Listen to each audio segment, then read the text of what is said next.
This is Sebastian, you can call me Seabass, and I'm a longtime fan and player of L5R, including L5RPG by Fantasy Flight Games, and I'm here to help you make challenging, satisfying conflicts in your game. You might know me from the Court Games Network or from the r/L5R Discord, where I like to share my passion and knowledge about L5R with the community, but today I'm on YouTube to break down the elements that make conflicts in L5RPG, and walk you through creating an encounter. Now I get it, you want to make things more interesting, but you don't want to wipe the party. And you also don't want the resident Shugenja to shut down your big bad evil guy encounter that you spent weeks preparing for, right? You will feel more confident by the end of this video. What makes L5R hard to play? Last time we addressed how complex the rules can be, and we gave recommendations for what rules to focus on first, and how to organize those rules in order to find them easily within your own resources. In that post, you also mentioned that it's difficult balancing encounters while creating interesting challenges for a diverse party of player characters. It's supposed to be as easy as comparing the conflict rank of your NPC party with the score rank of your player characters. Conflict rank is split into two categories, combat and intrigue, and each estimates the NPC's capabilities in that type of conflict. But in practice, combat becomes unpredictable because of what each character is capable of, and we end up feeling overwhelmed by the idea of adding anything extra. Now, if your main issue with balance is with how L5R calculates combat and intrigue ranks, I have a mathematical breakdown that I will include in the description of this video. It's especially useful if you'd like to further customize your NPCs beyond just taking a base character and slapping a bunch of templates onto it. It's still not perfect, because the reasons we'll get into shortly, but it will provide better estimation. The reason why conflict ranks are not a perfect measure of balance is that there are more factors that contribute to the difficulty of an encounter than just the numbers. Let me introduce you to some concepts that may be new to you, especially if you're a new game master. Action economy, character utility, aspects, and goals. These are balance-affecting elements that are natural to all tactical role-playing games. Action economy suggests that if a party of characters can take more actions during their turn, they will be more effective each round of combat. If you had a party of 4 player characters face off against 4 non-player characters of equal combined conflict rank, that would feel balanced. If you have 4 players face off against 8 non-player characters, still the same combined conflict rank, this may increase the challenge because the NPC party will have access to twice the number of actions each round. And that starts to add up over the course of several rounds. Character utility is how many options a character has available for each action. Each technique a character has access to will increase how much utility that character has. When you consider opportunity uses, which augment a technique with different effects, some techniques provide more options than others. Invocations in Maho are especially powerful this way. A damage spell can suddenly buff its caster, or a burst of movement can also heal its target. For this reason, I usually count player spellcasters as double their rank. And for NPC spellcasters, I usually add 1 to their total conflict rank for every 2 invocations or Maho techniques that they know. Aspects are descriptive, interactive elements in a scene. This is an idea from another RPG called Fate, but it's applicable in any RPG. If we're talking about a location aspect, the description may be something like an abandoned Shiro that is decrepit and crumbling. The interactive element from that may be adding a dangerous terrain quality. This example is more of a neutral aspect that any character can interact with. It makes things more interesting without giving either side an advantage. But if you say that the enemy is on a platform above the dangerous terrain, then the enemy has a clear advantage here. If we're talking about a character aspect, a goblin might be described as lurking in the shadows, avoiding samurai, and the interactable element may be the cowardice, anxiety, disadvantage. The way that this affects balance is, as characters start gaining more advantages, they'll have more influence over combat. And meanwhile, characters that have more disadvantages, they'll be easier to influence by other characters. Goals are the conditions necessary to end an encounter. Player characters decide their own goals by pursuing what interests them, but we can try to anticipate those goals based on what their character motivations are, Ninju and Giri, and what their roles are, Bushi, Shugenja, Shinobi, etc. For example, if the goal is to escape a burning building filled with ruffians, and we have a party of Bushi, Shinobi, monks, characters have a lot of movement techniques, they may have an advantage if they choose to beat this conflict in a contest of speed and might, depending on the conflict rank of the NPCs.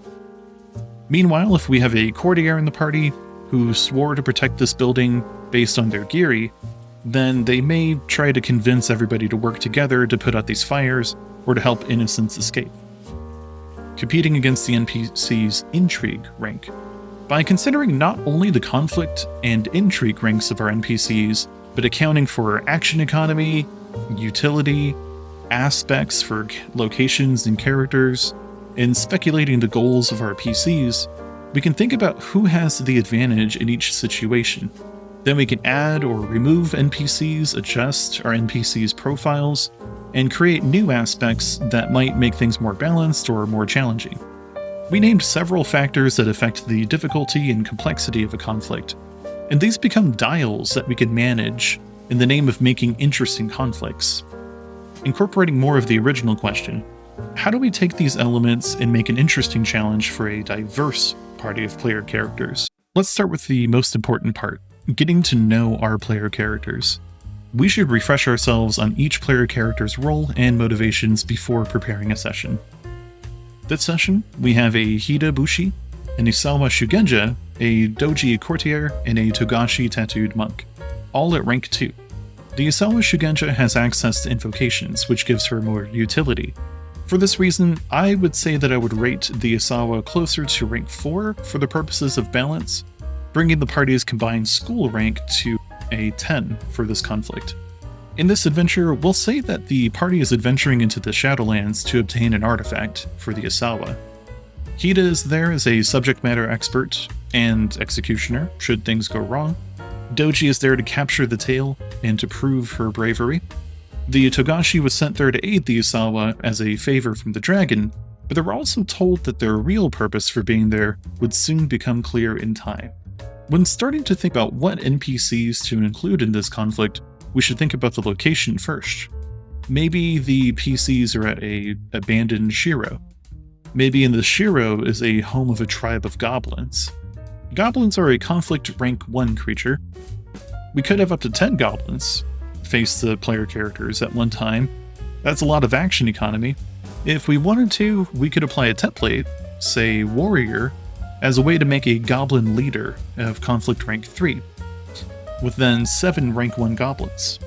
Now, what's the goal here? We know that the party is here to retrieve an artifact, maybe from the goblin leader who's currently using it as a back scratcher. But we can try to anticipate how the players might accomplish that by means of conflict or intrigue. Maybe the players decide that they only need to take out the leader and run off with the artifact. Or maybe they decide to clear the room of all goblins. For intrigue, the courtier and the monk, they may be more interested in confusing the goblin leader or bargaining with them. In the arena of conflict, the Isawa has a great area of effect, and the Hida has a technique that grants the sacred quality to their weapon. That puts them at an advantage here. But is it comparable to the advantage that the goblins have? The goblins have unsightly rabble, which is an area of effect, and we can focus on adding defensive or offensive kata to our goblin leader. In the arena of intrigue, adding up the conflict rank of our NPCs puts them at a disadvantage of 1. We could add a trickster template to one of our existing 7 goblins, to act as a sort of lieutenant to the goblin leader. This trickster can start with Shuji to help protect the goblin leader from being manipulated by the PCs.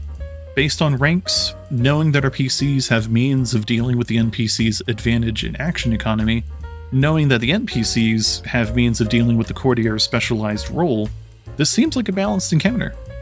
But it's not very interesting. We're still missing aspects, and we haven't considered the goals of the goblin party. It's an abandoned Shiro with parts falling from the ceiling and sections of the floor falling through. We can give it the dangerous terrain quality. We can say that most of our goblins serve the leader out of fear, giving them the cowardice anxiety disadvantage. We can give the lieutenant the excellent liar distinction, and we could replace cowardice with the fear of failure anxiety from the trickster template. We can give the leader the expert fighter distinction, and we can replace cowardice with the quick to anger anxiety from the warrior template. Now, I also like to ask what the enemy's goal is. They have this artifact. Why? Who's it for? Maybe it's for an Oni who is on their way to the Shiro. That's why the lieutenant has a fear of failure. The Oni is willing to work with these grunts because the leader has proven their worth. This will also put pressures on the PCs to make this quick. Otherwise, they could be in over their heads. I want to plan for that too. Planning for a boss fight, I go through the same steps, but I make it more challenging. Based on rank alone, this won't be considered a fair fight. We've already talked about the player characters, so what is the location now? I think here we start to zoom out a little. This Oni is a large enemy. We'll want to consider multiple floors, or start including a courtyard around the Shiro. I want the players to feel like they're in over their head. For that, I see a base character for Sinister Oni, and the conflict rank of 12 seems fine. Especially since the PCs are probably beat up or strifed up from their fight with the goblins. We can say that the goblins from the previous encounter flee or stand back. That way the only thing they have to worry about is the Oni. The Oni is also an adversary NPC. This means that it behaves like a standard character, being able to spend opportunities and defend against critical strikes. If the players went from negotiating with the goblins to a combat with the Oni, or they went from a combat with the goblins to a negotiation with the Oni, I would consider that a scene change for the purposes of reducing strife and reducing fatigue, as that's a new scene. Now, on the combat side of things, the player's goal here might be to wear down the Oni. It may even be to collapse the Shiro down on the Oni. For an intrigue, it might be to confuse the Oni while everybody runs away. The Oni has a clear advantage in combat. It's a higher conflict rank, and the party is likely at half health anyway. If I wanted to provide balance, I would add aspects to the combat to help assist the PCs. Maybe that's entangling weeds in the courtyard that could either slow the Oni or could be burned to make dangerous terrain to force the Oni back into the Shiro. Maybe on higher floors we could provide obscuring terrain, since the Oni would have to attack them from below. And then maybe we could provide a tangle of forests out there past a certain point. That way once the players are away, they're in obscuring terrain, they're in safe territory. Then of course, mentioning the Shiro itself could be a weapon against the Oni. It's a shortcut to victory if players take the risk. It can have a bit more health than the Oni if I'm making this stat-wise. It can have higher physical resistance, but it's not otherworldly. Supernatural damage would work great from the Shugenja or the monk in this case. Or if the weeds from the courtyard can be lit on fire, then maybe the fire can climb up the Shiro, dealing damage to it over a few rounds, until it eventually crashes down on the Oni, crushing it. Based on intrigue, the players collectively have an advantage against the Oni, but no single player character could easily confuse the Oni by themselves if the others plan to run. I'll let it ride out. It'll be incredible if the courtier pulls off something like this. If I wanted to add an aspect to help the courtier, I might say that the Oni has the gullible adversity disadvantage, but I don't think I will. The Oni's vigilance is pretty low, and there's a chance the players might work together to confuse the Oni instead of running away. Now I would like to ask what the Oni's goal is. They want this artifact. Why? Maybe they have a hatred for the Isawa. Something that runs deep in their history. Might make for an interesting aspect, intolerance of the Isawa family, right? Maybe this artifact is a Nemoranai, and if the Oni has enough time with it, a Kansen will take it over and the Nemoranai will work for the Oni. Could be another interesting aspect.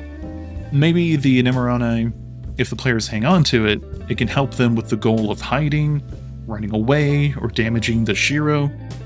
But if it's in the Oni's hands, maybe there's a threat of a fire starting or of earthquakes from the Nemoranai, which could make for a dynamic battlefield that changes in the middle of combat. This is typically the thought process that I go through when preparing for a great session. But what if I told you there are ways to make it easier? At courtgamespod.com, I have links to tools and resources for prepping your games. For instance, I have a working NPC generator built in Excel, currently up to Path of Waves. It's for personal use, and you can manually add information from the books if you want to. There's also the GM's Game of 20 Questions. This is a tool that creates a highly collaborative Session Zero, meaning you will understand the motivations of your player characters, the big movers in the story, and you will have locations in mind by the start of Session 1. I also have an adventure called Thunder at the Gates of Hell, which gives examples for dynamic combat, like how it changes the battlefield mid-combat. You can really wow your players if you're going for big set pieces. Let me know in the comments below, how awesome did your next session turn out with using these tips?